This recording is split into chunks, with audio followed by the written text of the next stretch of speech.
toutes les communautés africaines installées au Togo se sont retrouvées pour la 3e fois consécutive dans l'enceinte du ministère des Affaires étrangères, de la coopération et de l'intégration africaine afin de célébrer ensemble la semaine de l'intégration africaine à travers une variété d'activités culturelles et artistiques mais aussi d'art culinaire.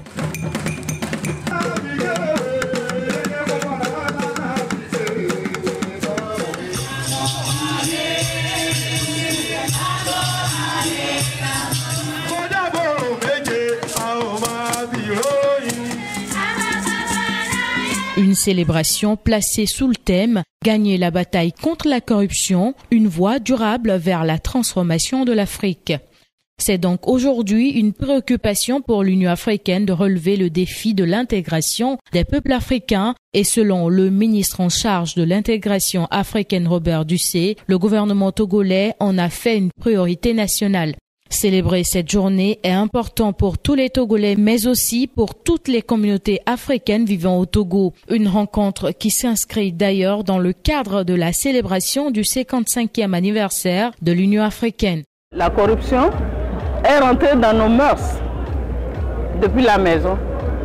On éduque les enfants comme ça, sans savoir que c'est une mauvaise chose. Il faut attirer l'attention, il faut que la population s'en approprie les dégâts dus à la corruption. L'Union africaine a adopté en juillet 2003 une convention sur la prévention et la lutte contre la corruption, laquelle est entrée en vigueur en 2006.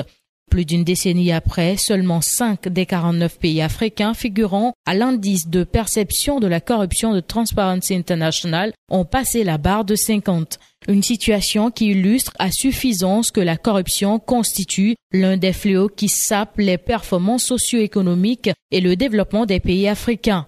La corruption préoccupe au plus haut niveau sur le continent à tel point que le 30e sommet des chefs d'État et de gouvernement était consacré à la thématique.